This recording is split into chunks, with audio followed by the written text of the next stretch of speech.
weight of this thing would bring it down among the last rounds. But no, it doesn't. Ever uppermost like Browning. Brownie. You remember Brownie Willie? You remember how you used to keep on at me to take it away from you? Take it away, Winnie, take it away before I put myself out of my misery. Your misery. Yes, I suppose it's a comfort to know you're there. But I'm tired of you. There. I'll leave you out. That's your home from this day out. The old style. Now.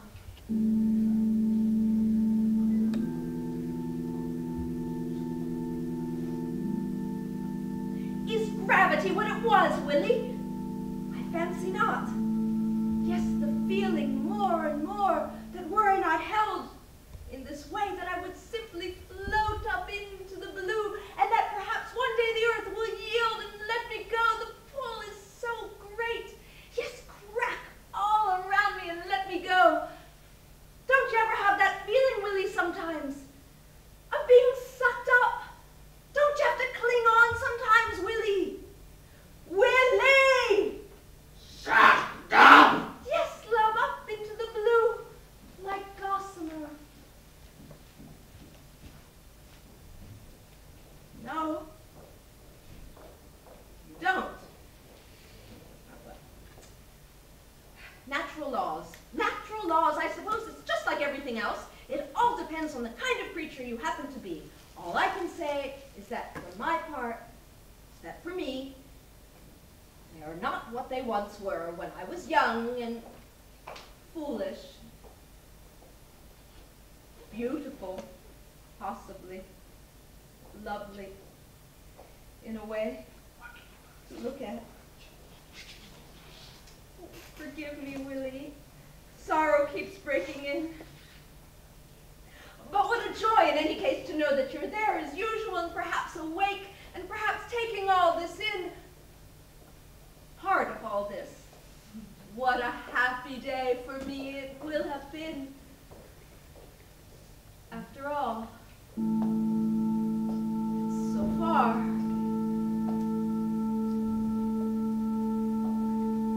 What a blessing, nothing grows. Imagine if all this stuff were to start growing, imagine. Oh yes, many mercies, great mercies.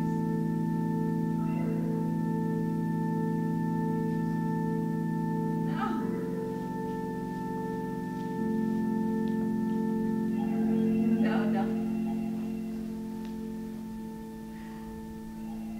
I suppose I might. Yes, I suppose I might hoist this thing now. One keeps on putting off, putting up, for fear of putting up too soon, so that the days go by, certain days go by, quite by, without one's having put up at all. Yes, so little to say, so little to do, and the fear so great certain days of finding oneself left with hours still to run before the bell for sleep, and nothing more to say, nothing more to do, so that the days go by, certain days go by, quite by, the bell goes, and little or nothing said, little or nothing done. That is the danger to be guarded against.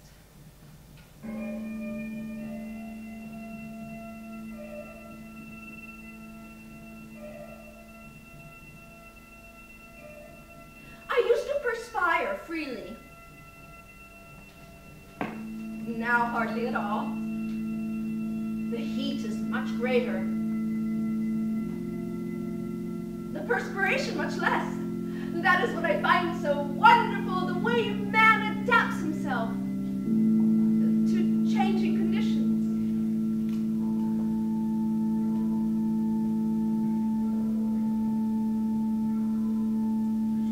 Holding up wearies the arm. Not if one is going along, only if one is at rest. That is a curious observation. Hope you heard that, Willie. I should be grieved to think you had not heard that.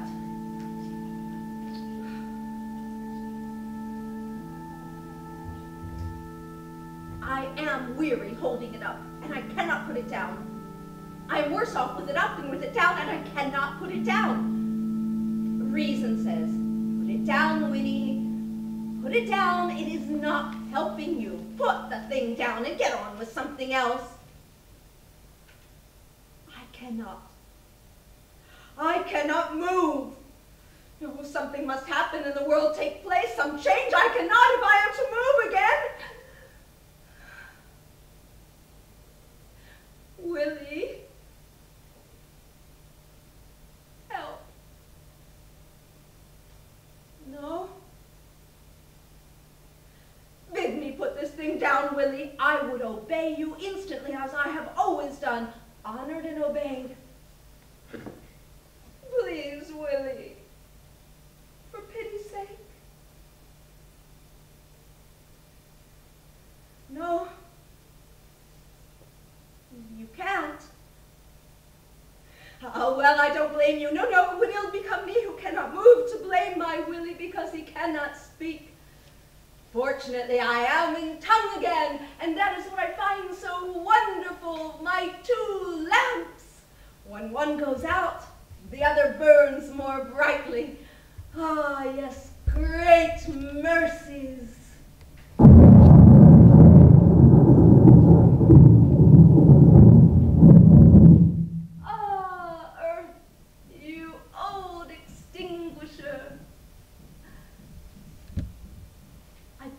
Has occurred before, although I cannot recall it. Can you, Willie? Can you recall this having occurred before? Do you know what has occurred, Willie?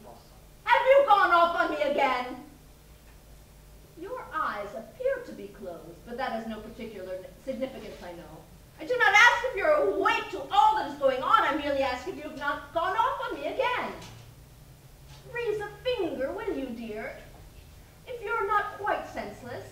Oh, just the little finger, Willie, please, if you're still conscious. Oh, 5! Oh, you are a darling today. Now I may continue with an easy mind. Yes, whatever occurred that did not occur before, and yet I wonder. Yes, I confess I wonder, with the sun blazing so much fiercer down and hourly fiercer. Is it not perhaps natural things should go on fire, never known to do so before? In this way, I mean, spontaneous-like. And shall I myself not melt, perhaps, in the end, or burn? Do not me necessarily burst into flames, no. Just little by little be charred to a black cinder, all this visible flesh. On the other hand, did I ever know a temperate time? No. I speak of temperate times and torrid times, and they are empty words. I speak of what I was not yet caught in this way. And I had my legs, and had the use of my legs, and could seek out a shady place like you when I was tired of the sun, or a sunny place when I was tired of the shade like you. They're all empty words. It is no hotter today than yesterday. It will be no hotter tomorrow than today. How could it? And so on. Far back into the past, far forward into the future. And should one day the earth cover my breasts, I shall have never seen my breasts. No one ever seen my breasts. Hope you caught something of that, Willie. I should be grieved to think you'd caught none of that. It's not every day I rise to such heights. Yes, something seems to have occurred. Something has seemed to occur, and yet nothing has occurred. Nothing at all. You're quite right, Willie. The sunshade will be there again tomorrow, beside me on this mound to help me through the day. I take up this little glass. I throw it away. It will be in the bag tomorrow.